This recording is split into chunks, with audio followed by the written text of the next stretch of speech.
Major funding for KPBS Evening Edition has been made possible in part by Anderson Plumbing, Heating and Air, proud to support the mission of KPBS and privileged to serve San Diego clients. Anderson Plumbing, Heating and Air, helping homeowners maintain drain, heating, and cooling systems since 1978. And by the Conrad Prebys Foundation, Darlene Marco Shiley, and by the following.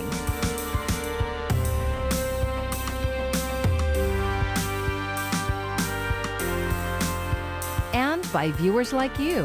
Thank you.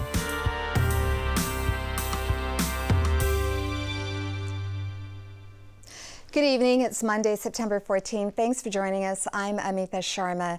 We begin with a new effort to save struggling businesses and jobs. Millions of dollars being made available for local businesses impacted by COVID-19. KPBS reporter Matt Hoffman explains.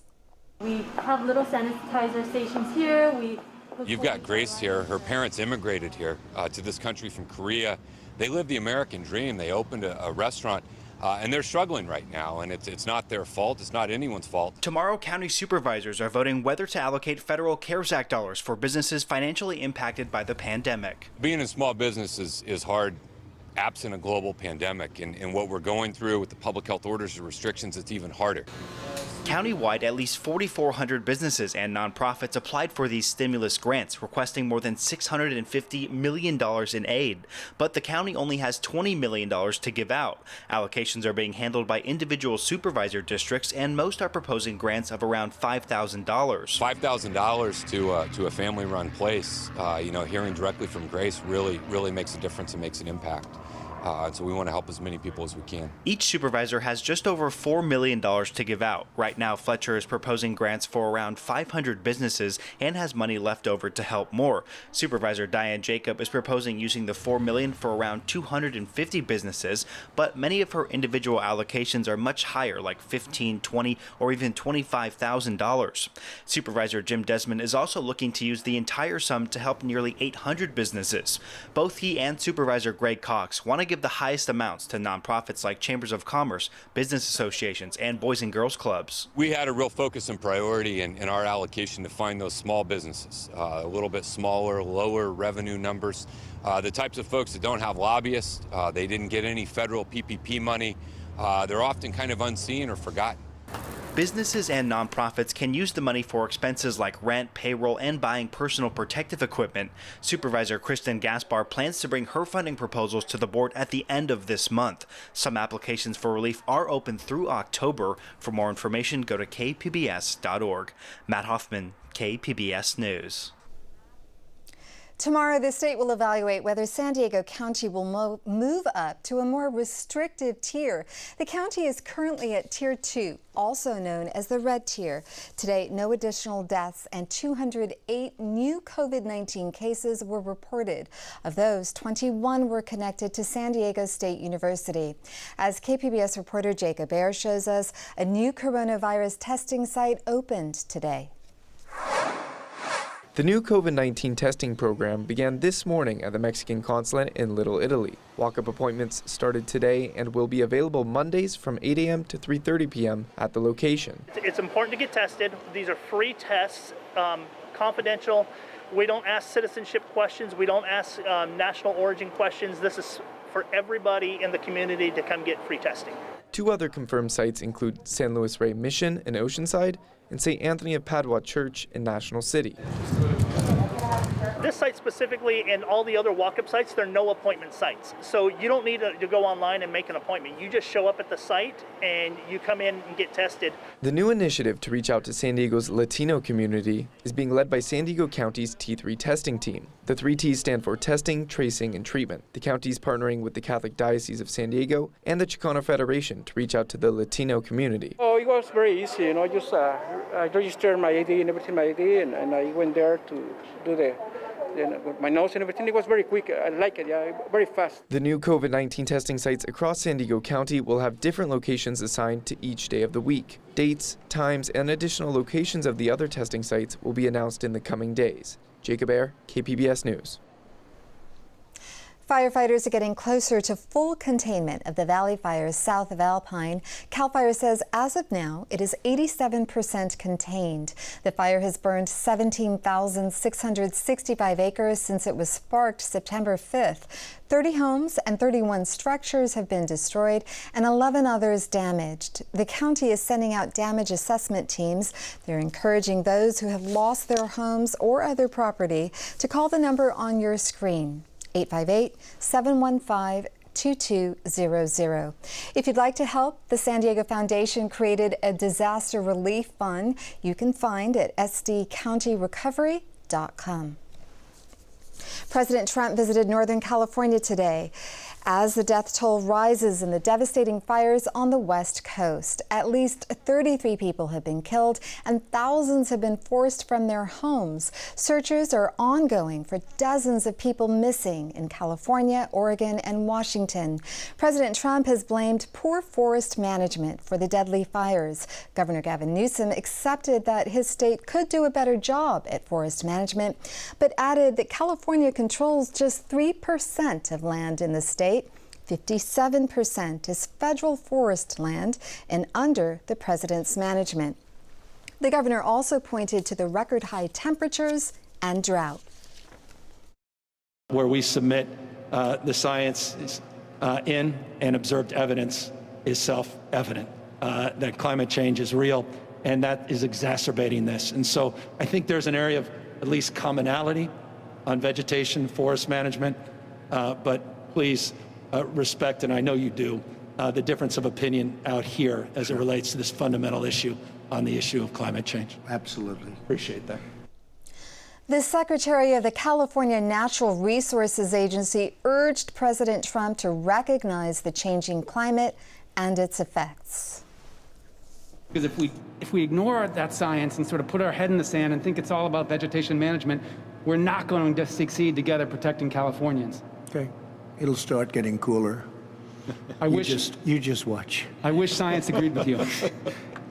Hey, well, I don't think science knows, actually. Nearly 100 fires have burned more than 4.5 million acres across California, Oregon, and Washington.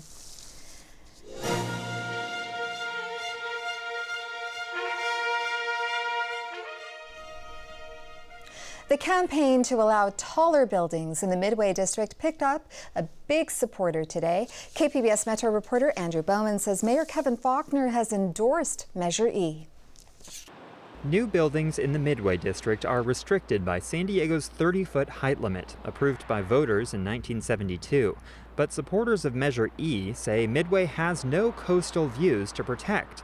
Mayor Kevin Faulconer says allowing taller buildings in Midway would revitalize the neighborhood and allow for more parkland. Measure E preserves the height limit in all of San Diego's beach communities. And it gives us a chance to finally turn the landlocked Midway District around. Measure E on the November ballot has been endorsed by both the Democratic and Republican parties of San Diego County.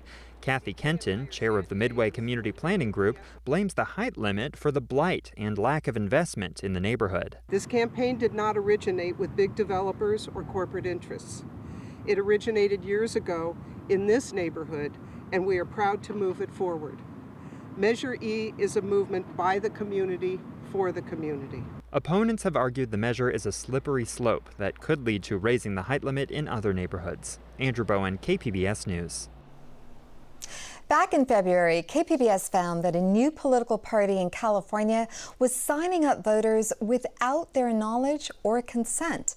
Now, KPBS reporter Clara Tregeser tells us the party is suing the state to get on the ballot, even though it hasn't collected enough signatures. Is this Elizabeth? KPBS talked to 31 people who are listed in San Diego County's voter registration rolls as members of the Common Sense Party. All but one of them said they had no idea they had signed up for the party. The finding led to calls for state and local investigations, but so far there have been no updates on the status of any inquiry. Now, backers of the Common Sense Party have sued the state, saying their party should still be on the ballot even though they did not collect the 68,000 signatures required. Tom Campbell, the interim chair of the party, says they had to stop signature gathering because of the coronavirus pandemic. According to the attorney, should have been out in front of grocery stores and shopping centers by gathering registrations from at least March 28th up to now. Instead, the party called off their signature drive on March 8th. We said, no, it's dangerous. We're not going to put our circulators in harm's way or ask citizens who sign our registration forms to be in harm's way. Before the pandemic, KPBS found that paid signature gatherers working for the Common Sense Party told people they were simply registering to vote or signing petitions for ballot measures such as rent control, and did not tell them they had signed up with a new political party. Campbell says the Common Sense Party did not contact all of the 20,000 people statewide who had previously signed up with the party to ensure they knew they were registered with a new party. Instead, they only contacted those people flagged by KPBS as being signed up incorrectly. After KPBS's report, complaints about the party were referred to the district attorney. A spokesman declined to comment and said there were no updates on any potential investigation. Claire Tregesser, KPBS News. A federal and state court rejected their argument, but the party plans to appeal. They also want Governor Gavin Newsom to issue an executive order placing them on the ballot. You can find our local election coverage on our website. Click on the Election 2020 banner at kpbs.org, and the KPBS Voter Guide will be available on October 5th. The Trump administration isn't giving troops a choice. They will see extra money in their pockets beginning this week. KPBS military reporter Steve Walsh says right now the bill comes due in January. Part of an executive order signed by the White House, all federal workers will see their payroll taxes suspended starting this week. Kathy Bradshaw counsels military families on their finances for Support the Enlisted Project. Her advice, hold off spending the money. So it's going to feel great right now going into the holidays, and then in January it's going to feel bad. So they have to make some choices about how they want to manage this. Normally the Social Security deduction is 6%. January to April, the deduction will be doubled to repay the money. For the average E5, a Navy petty officer or a Marine sergeant, that's an extra $200 a month. It's your money. And you are welcome to spend it however you want to. And if you can't, if you think $200 a month coming out of my check for January through April is going to sink my ship, then plan now. She recommends paying down debt or just putting the money in a savings account if their household can't afford the extra bill in January. The president has said on Twitter that he will find the money if he is reelected. Critics say he doesn't have the power to do that without Congress. Steve Walsh, KPBS News. As the pandemic drags on, so does the need for food assistance for thousands in San Diego County. KPBS reporter John Carroll shows us how a church and a social service organization are pairing up to help people keep food on the table. I'm just glad they're here. Thursday at St. Luke's Episcopal Church in North Park, and Dwight James is getting some much-needed food. This is a place where anyone who doesn't have enough to eat can stop by and get what they need. They get limes, broccoli, potatoes, and onions. St. Luke's partners with the Uptown Community Service Center and the San Diego Food Bank. It's one of about 30 super food pantries across the county. The idea is to work with the San Diego Food Bank and provide a greater amount of food to people who are in need right now because of COVID-19. The Uptown Community Center was providing food assistance long before the pandemic hit. But Allison Rowland says since the dawn of COVID-19, the demand for food has skyrocketed. In January, we were giving out about 500 bags of food, and by April, we were giving out 1,500. This story came to us from Father Colin Mathewson, who, along with his wife, the Reverend Laurel Mathewson, leads St. Luke's. He'd seen the story from a couple of weeks ago about the North Park fridge, which was removed after the business owner who allowed it to be there was told by his landlord to get rid of it or face eviction. Mathewson wanted people to know there was still a place to get help every day in North Park. Now, the ability to help is growing. As we all know, COVID isn't going anywhere anytime soon, so neither is the need for food assistance. And now Uptown is expanding what they provide to people from just dry goods to foods that need to be refrigerated. They just got these beautiful new commercial-grade fridge units a few days ago. That's good news for people like Lucia Phillip, whose husband lost his job due to COVID. We don't have a lot, just we get the food and we're happy we have a food. You know, we just say thank you. Lucia Phillip is doing more than saying thank you. She's now a volunteer helping with food distribution, helping others like her who've had their lives turned upside down by COVID-19. John Carroll, KPBS News.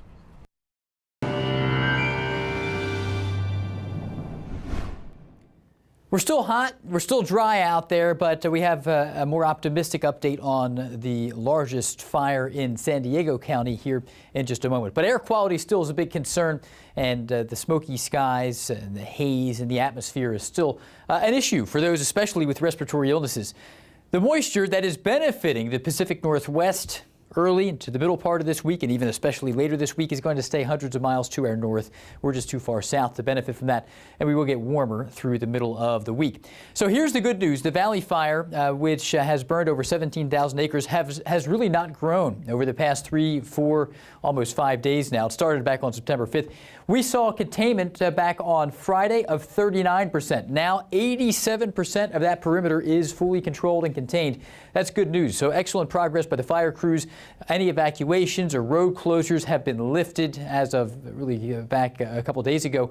Minimal new fire activity over the weekend, according to CAL FIRE's reports, and crews are just addressing hot spots and doing mop-up and that kind of thing. So that's some good news there. It's nice to see that that fire has not gotten worse. And the smoky skies are especially problematic north, but we have some smoke of our own here locally. It's a hot, dry Tuesday as well. So tonight, transitioning to that Tuesday forecast, we'll get down to 77 in Borrego Springs, but El Cajon kind of matching Chula Vista and San Diego at 66 for your late night low. Still some haze and smokiness to the sky. 107 in Borrego Springs, a very warm one though. El Cajon, 98. Escondido, 93, 83 into San Diego. It'll be a hot mid to late week for us in stark contrast with the beneficial showers. This is great news for our neighbors to the north. We'd like to get more of that down here, but we have a hard time finding rain this time of the year in Southern California.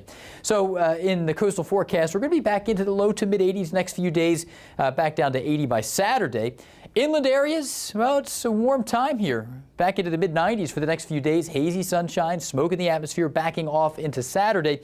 Mountains, haze and smoke, a big concern here. And fire danger still elevated because of the dry weather, but the wind is not terribly strong. And the deserts are dealing with some haze and smoke up to the 107 to 110 ballpark in the hot spots. I'm meteorologist Jeff Cornish for KPBS News.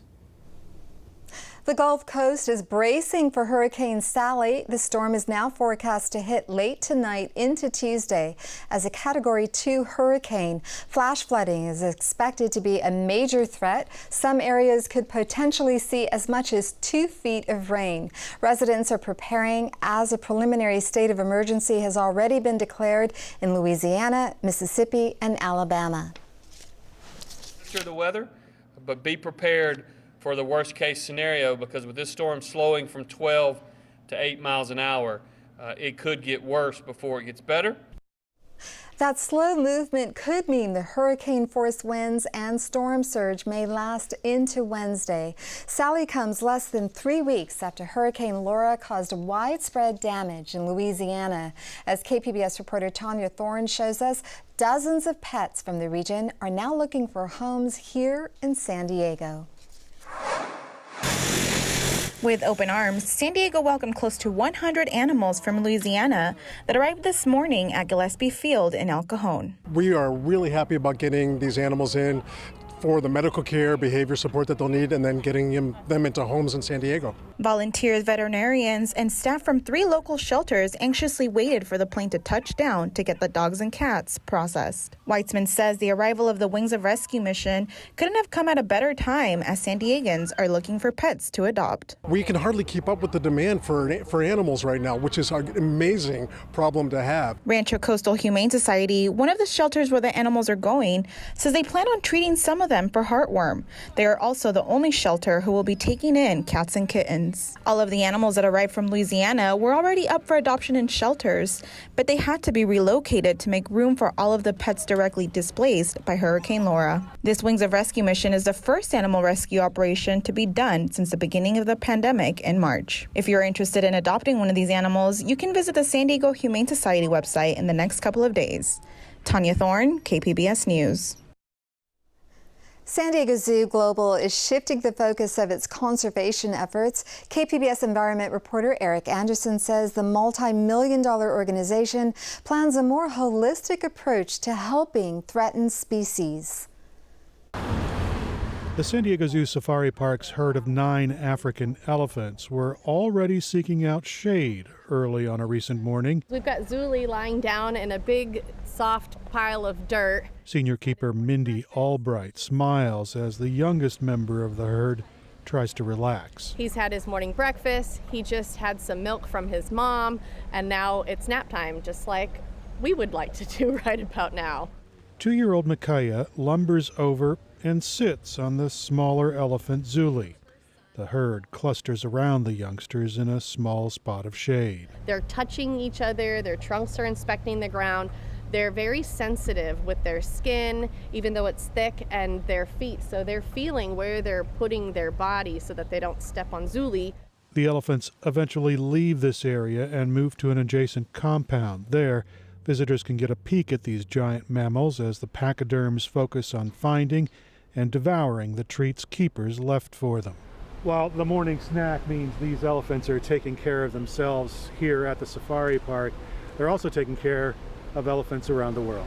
For more than a year, Albright and her team have collected milk from the lactating moms so that milk can be analyzed by researchers at UC San Diego. Just like for humans, when you first give birth, the milk has a very specific makeup or composition about it. And then as the calf grows, that milk formula is going to change. Knowing the exact kind of milk to give an orphaned elephant calf can be the difference between life and death.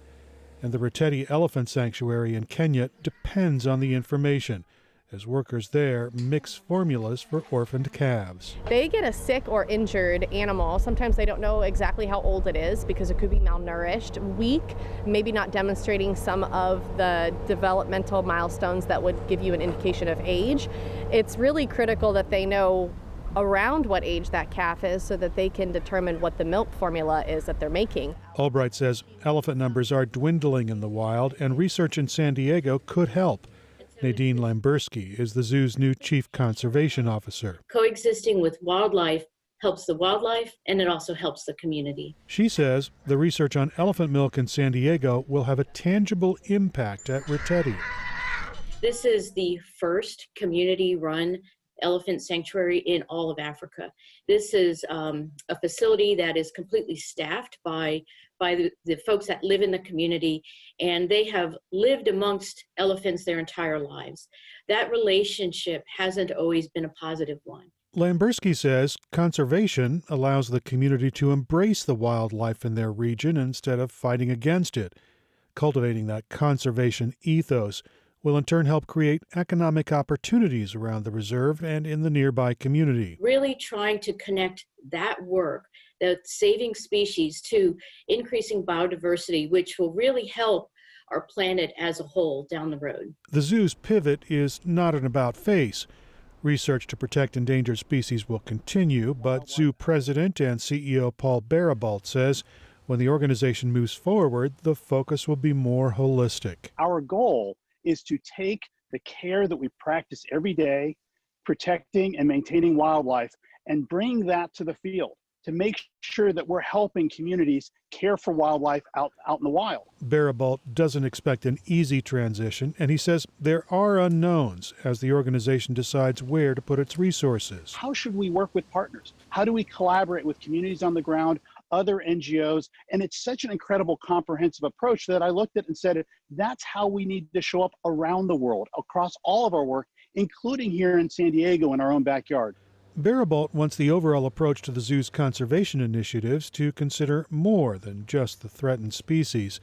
He wants to integrate the zoo's animal care expertise with consideration of communities and habitats where those animals live. Eric Anderson, KPBS News.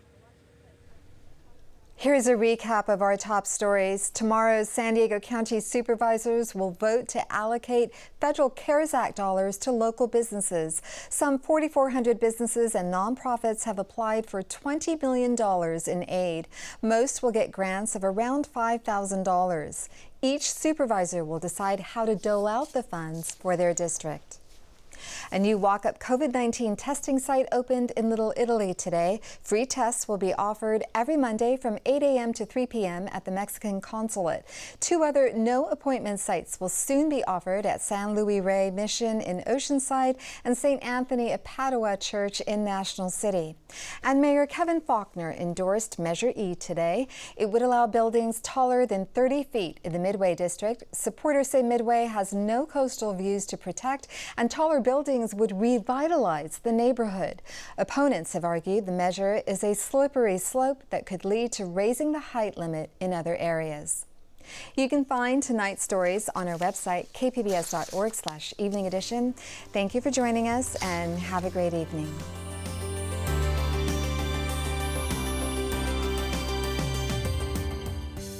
Major funding for KPBS Evening Edition has been made possible in part by Anderson Plumbing, Heating and Air, proud to support the mission of KPBS and privileged to serve San Diego clients. Anderson Plumbing, Heating and Air, helping homeowners maintain drain, heating, and cooling systems since 1978. And by the Conrad Prebys Foundation, Darlene Marcos Shiley, and by the following.